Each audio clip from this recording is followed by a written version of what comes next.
Good morning. It's Wednesday Wisdom Day. Welcome. I'm Dawn Spiegelberg of Bodywise Bodywork, and this is our weekly live session brought to you so that you can move your body, free your mind, and elevate your spirit.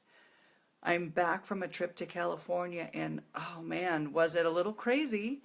They had to de-ice the plane before I left, which put us in a delay. Then when I arrived in LA, there was a longer delay, and I was about 2 hours late to my final destination of Monterey, the home of the Naval Graduate School, and something else naval, I've forgotten what it is. But that's fun and exciting. I got to drive by it. And on the trip back, it was a little crazy too because there were more delays and there were so many people returning to Seattle. I had a 5-hour layover in Los Angeles airport, so that was a little crazy. But thanks for joining me today. Today's word of wisdom is has everything to do with how dry the weather is and how dry our lips tend to get. And I have this really easy breezy fun thing that you can do that doesn't require a lot of maintenance. So a lot of times kids will get that red line around their lips, or they end up overusing chapstick, or they lose it. It's really tough to keep kids' lips properly moist throughout the winter months. And then if they get sick, their lips can dry out super fast and crack, which I'm experiencing with my youngest right now. So today's word of wisdom has everything to do with coconut oil. Here it is, coconut oil. If you take just a teeny little bit and put it on lips in the evening before bedtime, it'll have a chance to stay. And even if it doesn't stay for very long, lips stay moist not only for the next day, but also several days after that. And that's just with one application. And it doesn't take much, so you don't need to use a lot. As you know, coconut oil is a solid at room temperature. And as soon as it touches your skin, it begins to melt. So really, you don't need a lot. And it's also great for women because it'll prevent our lips from being dry. And it's super, super easy to just put it on real quick before bedtime. And typically, my kids don't have a problem with it. Thank you, Laura Ullman-Onener, for joining me today. I appreciate seeing you here. Today's content is about the eyes and the importance that our eyes, the role of our eyes in our exercise and how it can benefit you. So I was in Monterey doing a workshop. See my shirt, OS Reset, or maybe it's backwards, maybe you can't see it. And it was incredible and crazy. And what's wonderful about doing workshops is that you get an injection of excitement and enthusiasm in the work that you do, in the work that I do anyway. And what I want to share with you today about the eyes is that our eyes are responsible for our writing reflex. Writing meaning that when we look around the world, our eyes are not crooked.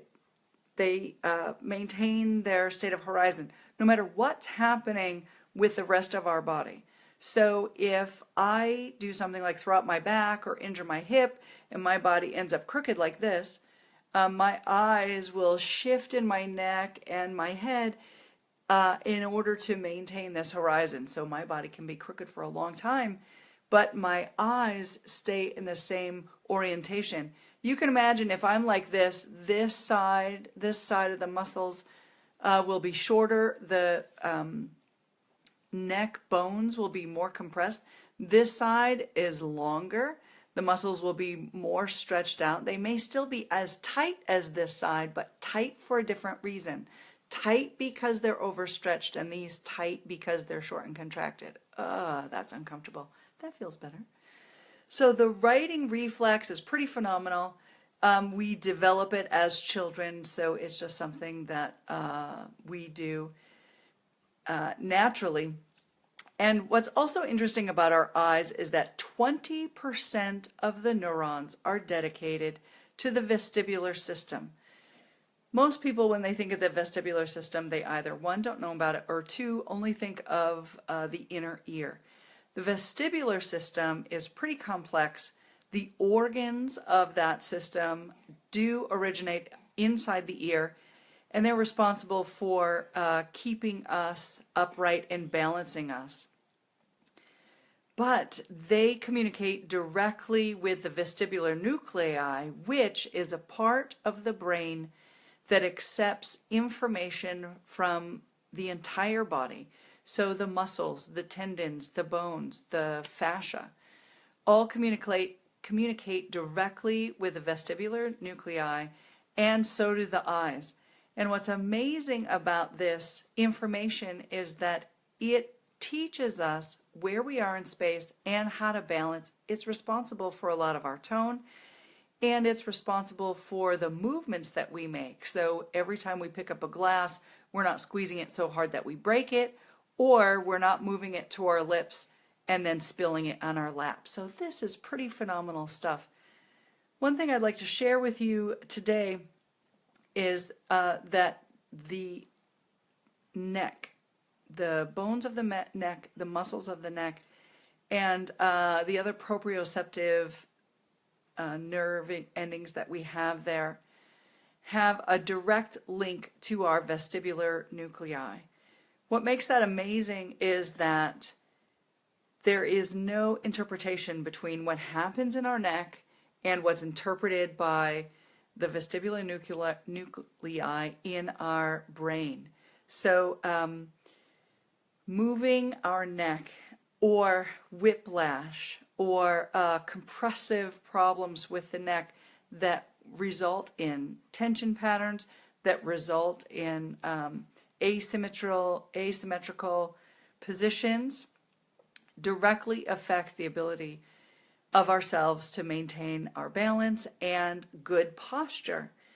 So from my example, I have had several motor vehicle accidents that resulted in whiplash. And even though the whiplash was slight, they built on each other and created tension patterns in my neck that have also contributed to shortness on my right side and length on my left side.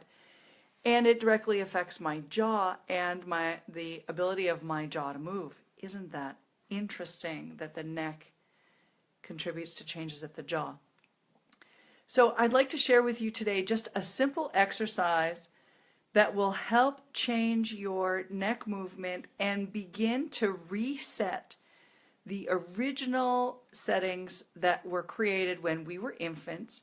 It's a part of what I study and the things I do as a coach for personal training and exercise therapy. I'm excited to take my level 1 and level 2 certification tests for original strength and pressing reset. So you'll hear more about that. But this exercise is super simple, and it requires you to move your eyes first. So first look at the ceiling and then move your chin up as far as you can. Then look at the floor and begin looking at your chest and move your head down. Just do this back and forth. It's really incredible and amazing. And look with your eyes first. And of course, if you experience any pain, don't go within that movement. Stop before the pain and just move within the range of motion that's comfortable for you. And listen, this will stimulate your vestibular organs. It will stimulate your vestibular nuclei. It will begin the process to reset the reflective strength that you initiated when you were a child and developed and built. It's really amazing. If you experience dizziness or other discomfort, please contact me. I'm happy to discuss that with you and give you ways in which you can work around that dizziness. But that's basic, wonderful. It's the first day of March. I'm excited to share resets with you all month long. And I hope you're doing great. You've recovered from the snow in the Pacific Northwest. And until Friday, when I'm live again, think head-wise, feel heart-wise, and move body-wise. And I'm super excited to share with you how stimulating your vestibular system is also a part of positive emotions and creating heart coherence. So stay tuned for that, and I look forward to seeing you on Friday at 9:30 Pacific Standard Time.